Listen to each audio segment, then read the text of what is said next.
Hey everyone, welcome back to my channel. My name is Jessie. Today I am doing my one and only mini wrap-up for the month of August because I have 5 books here that I really want to talk about. So I'm just going to go ahead and get right into it. Let's not waste any time. The first book I have to talk about is Holy Sister by Mark Lawrence, the third and final book in the Book of the Ancestor trilogy. This series starts off with Red Sister, which, long story short, is about assassin nuns. And it's awesome. It takes place primarily in a school setting throughout the entire series. It's great. I overall really enjoyed this entire trilogy. I loved the world building in it. I thought it was so unique how we live in this like ice world where there's this little teeny strip of land, which is the only place that is habitable by humans. I loved the like atmosphere in this world and just how cold it felt. And then I also loved the magic system. I will say when I started Red Sister, I was very confused by the magic, but by the end, I really kind of understood it. I could picture it a lot better, and I really enjoyed it. I also loved the characters throughout this whole series. I love Nona, I love Kettle, I love Abbess Glass. Every one of them I loved so much. I will say though, I still think Grey Sister is definitely my favorite book of this series. I would put Holy Sister below Grey Sister, but above Red Sister. And the reason is, in Grey Sister, we get multiple perspectives. Throughout the entire series, you usually just get Nona's perspective, which Nona is a great character, so I wasn't upset about that by any means, but we got a second perspective in Grey Sister that I thought added so much to the story. I loved it so much, especially since it was from one of my favorite characters, probably my favorite character of the series. And we didn't get that perspective in Holy Sister, and I couldn't understand why. I was so upset, and I also didn't love how Holy Sister kind of flops between 2 timelines. So one timeline you're following is right after the events of Grey Sister. It takes place immediately after that second book ended, and so you're following Nona and a couple of other characters following those events, but then you kind of jump forward into another timeline a couple years after those events, and you keep flip-flopping back and forth.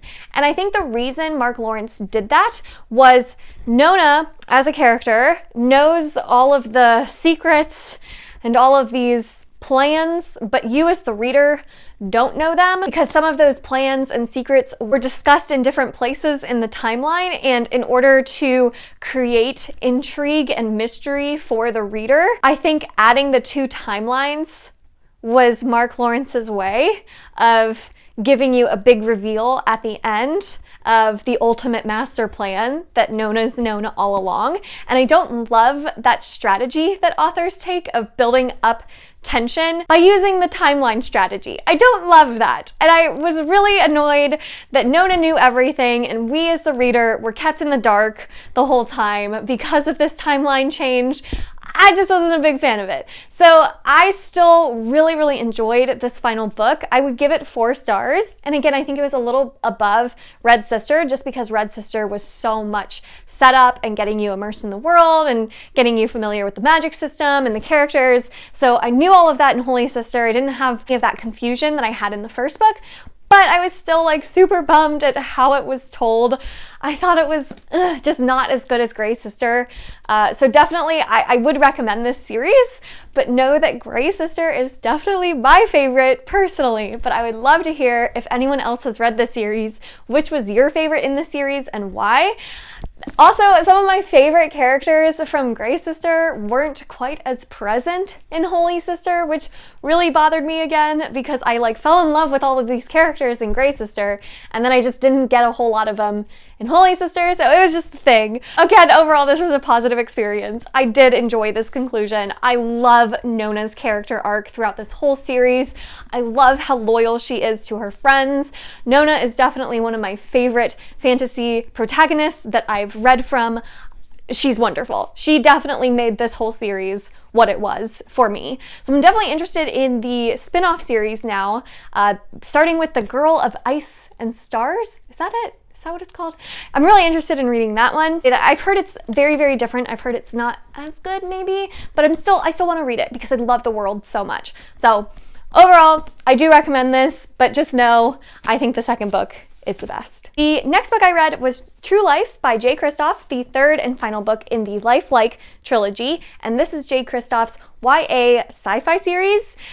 Lifelike starts out with two main characters who kind of live in this, they're orphans and they kind of live in like the scraps. They're not doing so well, they're trying to make ends meet, and they meet this like half human, half robot dude who kind of takes them on this adventure, and they learn things about themselves along the way that changes how they view things. And I'm trying not to give anything away, so this summary is super vague, but overall I really enjoyed this entire series. I gave all 3 books in this series 4 stars. I thought it was a really strong sci-fi series that really immersed me in this world. And I will say, the world building I really liked, but the writing style is very stylized. If you do not like Jay Kristoff's writing from Illuminae or from Nevernight, I would not recommend this to you because I don't think he's going to win you over with his writing style in this book. A lot of the characters talk in very thick slang. So if you find like made up words and curse words kind of corny and cheesy, you're going to get really annoyed by this series really quickly. Most of the words I feel like these characters talk to each other in are made up, and while I really appreciated that because it totally immersed me in the world, it does take some getting used to. It's going to turn some people off, I just know it. So I don't necessarily recommend this to everybody, but if you read like the first half of Lifelike and you like the writing style, you like the slang, you like that type of world building, I think you're really going to enjoy the series. I will say the third book I thought was just as good as the rest of the series. The whole series for me, there weren't really big ups and downs. It was more of just a very even level of enjoyment the entire time I was reading. Very consistent in terms of pacing, in terms of level of enjoyment. I enjoyed it all just about the same. I really like that Jay Kristoff isn't afraid to put his characters through hell and back. They definitely go through some stuff in this series, and he also is not afraid to make his protagonists pretty unlikable. Like, he definitely makes them go to some pretty dark places in this series, and I really appreciate that, especially in a YA series where you don't necessarily see a whole lot of protagonists go very dark. I would say that this one kind of defies some of those tropes. I was very impressed with how dark he went with this series, and it definitely is full of twists and turns the whole way through. It just kept blowing my mind. I really enjoyed this. Overall, again, it's all 4 stars. I recommend, but I don't think it's going to be for everybody because of how stylized Jay Kristoff's writing style is and how he does his world building. I think it's going to turn a lot of people off. So if you're into sci-fi, if you're into Jay Kristoff, give it a try.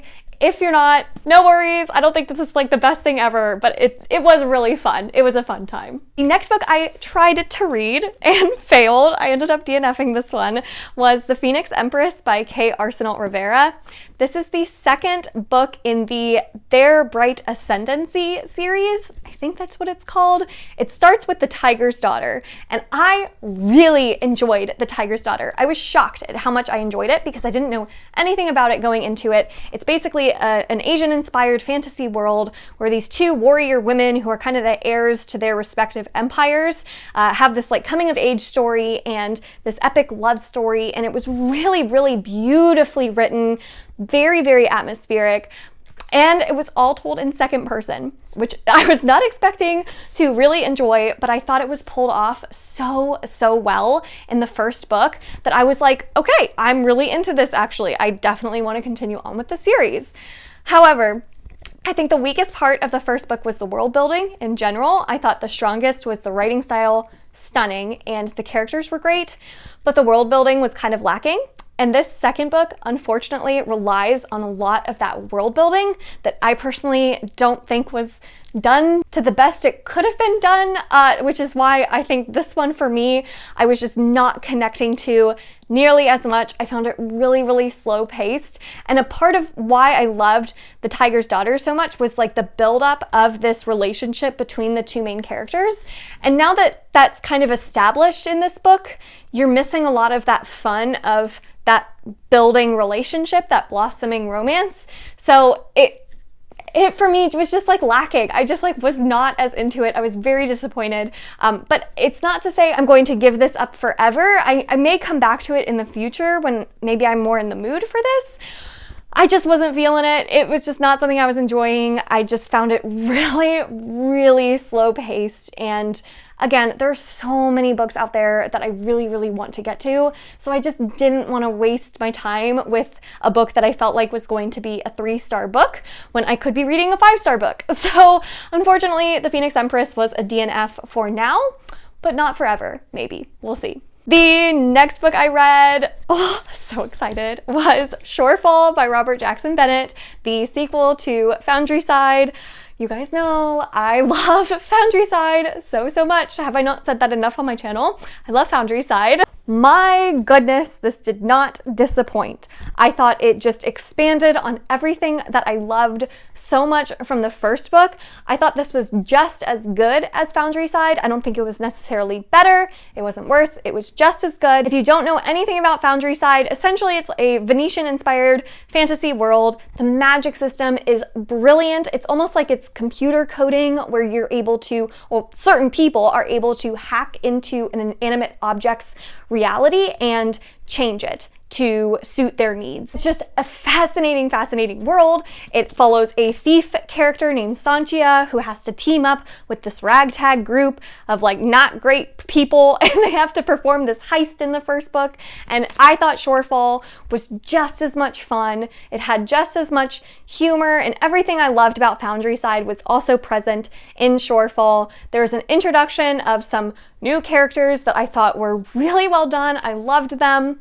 There were some twists and turns in this one that I was definitely not expecting. Some things are answered from the first book. Some more questions are brought up. I'm really excited to see where this goes. The third book, though, it doesn't have a release date, and I can't find any information on it.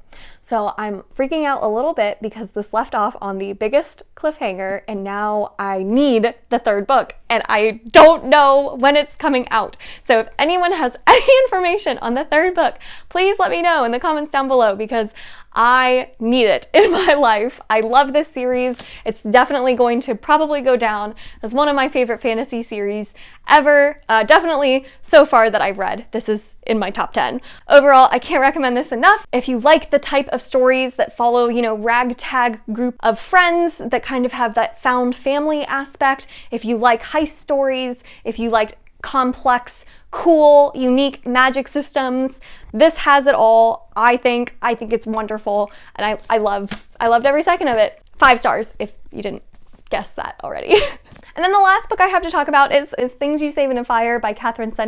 This is more of a romantic contemporary novel, and it follows a female firefighter who, after something happens with her mom, she has to move to a new city and move to a new fire station where she is not very welcomed as the only female firefighter in that firehouse, so she has to deal with some of that and so on and so forth. That's all I want to say. I don't want to give anything away, but I found this very cute. I will say the first half of this book I thought was pretty darn slow. It took a while for me to feel connected to the characters and for me to believe some of the relationships, but by the second half I was really into it, especially the ending was great. I thought this really ended off with this amazing scene and just amazing messages, and what I really loved about this was the main character at the very end. I just loved the way she handled some of the decisions that she had to make and the way she really embodied courage and kindness and would give people the benefit of the doubt and would sympathize and try to understand people even when they didn't deserve it from her. I really liked the main character in this book. I will say I wasn't totally sold on the relationship in this book. I thought it was pretty weak. The chemistry I just didn't feel was there, but luckily, I thought that this book did so much more than just focus on the romance, so I still really enjoyed it. I thought the mother-daughter relationship was really well done, and overall, I just really liked the messages of forgiveness and the main character and all that she embodied with just being courageous and kind. I think that was really well done. So I enjoyed this. I learned a lot about firefighting, which I was not expecting, but that was awesome. Little added bonus. So if you like just sweet contemporary books that have a romance in them, I would recommend this one, especially if you liked Katherine Center's first book, How to Walk Away. That one I really, really enjoyed. I thought it was a little bit better than this one, but if you liked that book, I think you would really like her next one. So I will continue to check out more Katherine Center books. I really enjoy them, and overall, I would recommend this one. So those are the 5 books I wanted to talk about in this video. Did you see any that you've read, and what did you think of them? Definitely leave those comments down below. Love chatting with you guys about books. Today's Booktuber shoutout is going to go to Books with Carah. She has an awesome channel. She is a newer booktuber who has really, really well done videos. The quality of her videos I'm just so impressed with. She reads a ton of thrillers. I love going to her channel for thriller recommendations, but she reads a whole wide variety of different genres. I also just love her aesthetic and how she talks about books. She makes me really excited to read them. So if you're looking for more of those recommendations, definitely go show Carah some love at her channel. Link will be down below. Thank you so much for watching this video. If you enjoyed it, make sure to give it a thumbs up, subscribe. I release new videos every Monday and Thursday. And until next time, bye.